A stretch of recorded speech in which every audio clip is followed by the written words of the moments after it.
So today I don't have anything funny or clever to say in my intro, but what I do wanted to say is I wanted to send a big thank you to all of my booktube friends or other booktubers who have shouted out Mental Health May coming up in a few days. There are so many of you who have mentioned it or have set TBRs or have said that you're going to take part in some way, whether big or small. And I know I really appreciate that. Thank you all so much for giving this project exposure. And I know for a fact that Marilyn, at Marilyn Maya Mendoza, is also really thankful. She put out a video recently of her wrap up for April, and she keeps expressing how grateful she is and thankful, and she can't wait for this read-along, and I can't either. And we feel the same way, that just very thankful for everybody who's taking part, and thankful for everybody who has a platform of getting the word out there. And, you know, it doesn't hurt my subscriber count either. Hey Booktube, it's Kim at Middle of the Book March, and this is my Bookish Week for Saturday, April 29th. I didn't finish anything last week. Just didn't. but I know that you know that I will never run out of bookish things to talk about, so I have plenty to talk about. And I'm going to have a little fun in this video, because I have a little mini reading project that I was going to go through with you and hopefully have some fun with it. But I wanted to talk about a couple things. I had a couple of DNFs. I wanted to share with you what I'm currently reading and a book that I'm about to read. So I have two DNFs, and I kind of think these both were for People April, but there's nothing wrong with the books. They're just not for me, and in different ways, so I'll talk about that. I DNF'd The Five by Hallie Rubenhold. I always want to say Rubenfeld. Rubenhold. This is The Untold Lives of the Women Killed by Jack the Ripper. This is a good book. It's just difficult to read, and I wasn't really looking forward to picking it back up and reading some more. I also kind of think that this perspective has been done, and I'm not saying that it's done poorly in this book. It's a very well written book. It's very well done. It's just, I decided I'm going to devote my time to other things. So this one just didn't quite work for me, but I still think it's a very well written book. This one is a soft DNF. This is the Brontes, Wild Genius on the Moors, The Story of a Literary Family by Juliet Barker. This is a brick. This is the paperback, and it's an absolute brick. It's 1,100 and something pages, 1,100 and something pages, including all of the notes. Wow, and there are a lot of notes. Let me show you. So this much are notes and acknowledgments and all that stuff. So the pages that you read in this book are 979. I was reading this on my Kindle, but I ordered the hard copy. I'm soft DNFing this for now. It's just too much. I'm really interested in reading into the Brontes as a family, and of course into the literary aspect of the Bronte family. But this is too much for me right now. It's pretty detailed, very detailed in the beginning about Patrick Bronte, who is the patriarch of the Bronte family, and this is not the best time for me to embark on that. So that one I will hold on to for another time. What else? Those are the two DNFs. What am I currently reading? I am currently reading The Marriage Portrait by Maggie O'Farrell for the Critical Chicks Book Club. This is taking place on May 12th. Yep. And this was our selection for May, so I am reading this one. Just got into that one. I am also reading an audiobook and a Kindle book. My audiobook is My Lovely Wife in the Psych Ward by Mark Lukács, and I'm like an hour away from being done with this book. I may be done already by the time this video goes up. And this is an early kickstart for Mental Health May. It is a memoir about Mark's wife, Julia, who was diagnosed with bipolar disorder and not delusional disorder, but psychosis. And so it's their experience that he's written down. I'm listening to the audio. He doesn't narrate it, but it's a very well done narration, and I will be done with that very shortly if I'm not already done right now. And I'm reading one other book. I picked up the new Emily Henry book, Happy Place, and this is just delightful. I just started it. It's just fun and fluffy, and I have to say, Emily Henry is a very good writer. I've read, what did I read? I read Beach Read and Book Lovers, and yeah, if you have a husband or a partner that likes to distract you on the other side of the camera, yeah, that's what's happening right now. And I'm not going to tell you how. There may have been some mooning involved. Anyway, I'm reading Happy Place by Emily Henry, and I really like her writing. I like the stories. They're contemporary romances. A lot of them are bookish related or literary related somehow, and they're just fun. So Happy Place is the brand new one, and I just embarked on that book. Now, May is coming. Mental Health May is coming in a few days, and Marilyn and I are hosting Mental Health May. There are so many of you, as I already said, that are taking part, and I am so grateful that you're doing that. Even if you read one book, even if you decide to use some of the prompts, they're not mandatory. I'm just loving all of the conversation that people have put into their videos. But along with Mental Health May, I still have the Blind Eye Book Club, and for May, we are reading The Namesake by Jhumpa Lahiri. Get the hell out of here! This is why being a booktuber and having a family is not always easy. So, for May, we are reading The Namesake by Jhumpa Lahiri, so I'm gonna pick this one up very shortly as well. So that's it for the books. Why didn't I finish anything? I don't care. Why does it matter? We don't always have to finish something every week. Who's keeping score? That's a good question. Who is keeping score on BookTube? If you're keeping score, then shame on you. There's no reason for it. Who cares that I didn't finish anything? What I did do is I tend to read or look for articles around bookish content, just for fun, because I enjoy reading them. And I found a website that had an article called 85 Questions for Book Lovers. And there was a reason why this caught my eye. And this is from a website called basmo.app. This is an app you can actually download from your phone. I am not sponsored. This is not like a promotional part of the video at all. It just happened to be who put the article out there. And this is 85 questions for book lovers. And what I did was I went through the questions and I highlighted some of the most annoying. Those are the ones I'm going to talk about. Now, this is precipitated. This was precipitated by, I bumped into a coworker while picking up lunch one day. And I have a sweatshirt that says Book Nerd on it. I've worn it on the channel so many times. But I had that hoodie on that day, and I was waiting in line to pick up my sandwich, and he was there as well, and we just started to chit-chat. And he saw my hoodie, and he said, "How many books do you think you read in a month?" And I'm like, "How much time do you have?" I said, my exact question to him was, "Do you really want to have this conversation?" And he laughed. He's like, "No, seriously, how many books do you think you read in a month?" And I said, "Well, this number on a good month." And I said, "But it's been less, it's been more." And he's like, "Wow, how many books did you read last year?" And I told him how many books I recorded that I read last year.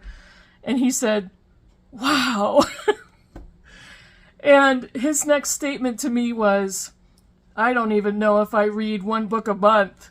But I have had other people say, "Oh my gosh, I don't think I've read a book in the last year." And whenever I hear that, I want to... I don't know, I want to just wrap myself up and go curl in a corner and just in a fetal position crying my eyes out. So I started to think about all of the questions over the years that people have asked me when they've seen me reading a book or they know that I'm a book lover. And I just happened to be putting things into Google, as I do, and I found this article. So I highlighted some of this, well, okay, I'm going to say some of the stupidest, most annoying questions. That's what they are to me. If these questions have been posed to you and you don't think they're particularly annoying, then that's great. But my number one, I'm not going to read too many of these. There's 85 of them. I'm not going to read all. What's your next read going to be? I don't know. I am one of those people, as I've said time and time again. I don't have TBRs. I am a mood reader. I already showed you the books that are coming up. This is coming up. I'm not going to pick this up next. I know that for sure. But I don't know what I'm picking up next. What kind of question is that? That's stressful. The second question, how many books are on your current TBR list? I don't know. How many books are on my Goodreads? Let me see. I am going to My Books, the listing tab on Goodreads, and it keeps account of all my books that I read, I'm currently reading, and want to read. I have 835 books.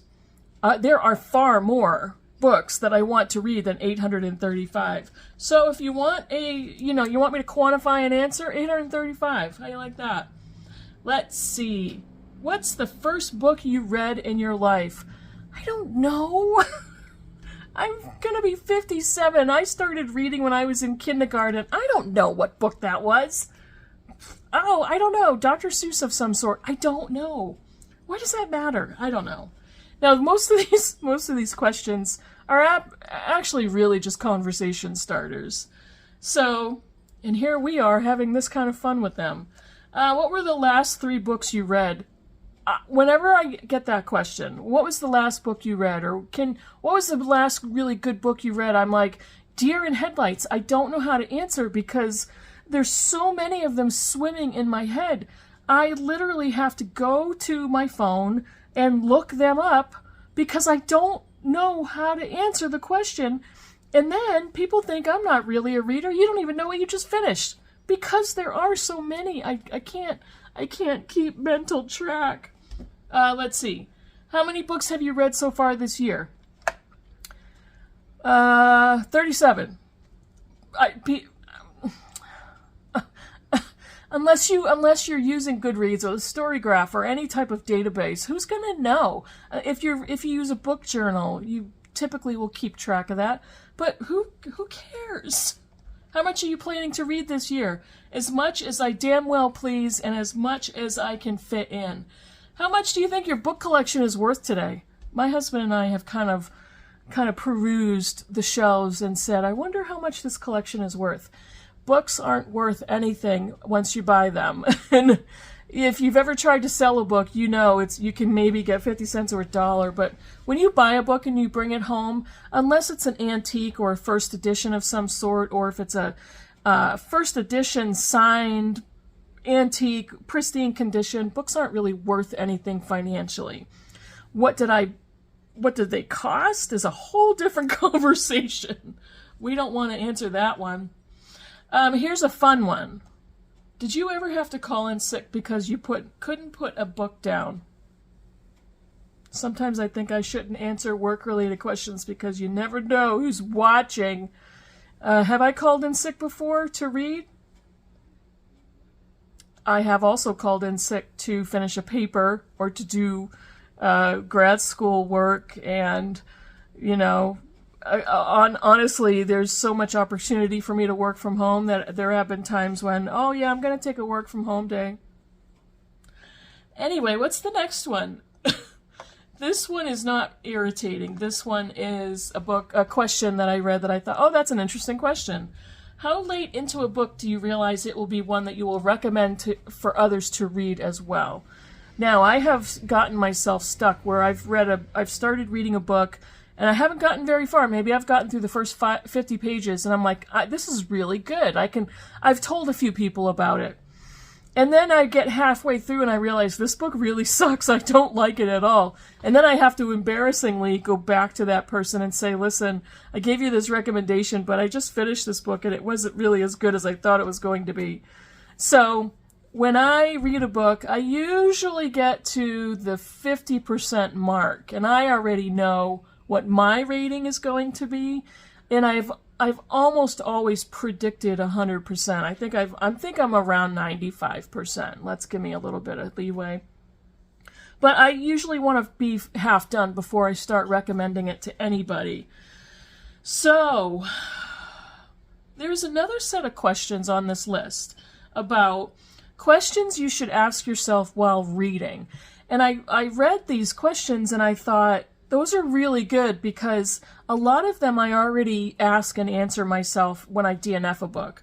But some of these are really interesting and great questions to ask yourself as you're reading, especially if you are a reviewer or if you're a booktuber or if you write reviews on Goodreads. These are great questions to keep in mind as you're reading. What did I like about this book? I usually know that very early on, and I can usually answer that pretty quickly. And through my reading, as I keep going, that answer will update. And yeah, it's a good to keep in mind. What surprised me the most in the way the story unfolded, it's not always surprising. It's, you know, a lot of times I think about it like, how does this story build on itself?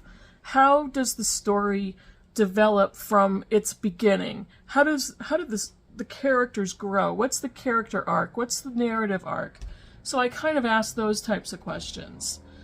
Was I happy with the way the author told this story? A lot of times those are the books I DNF, and I realized that part of the reason why I didn't like what the author did. I didn't like how the author told it. So that's a very good, useful question.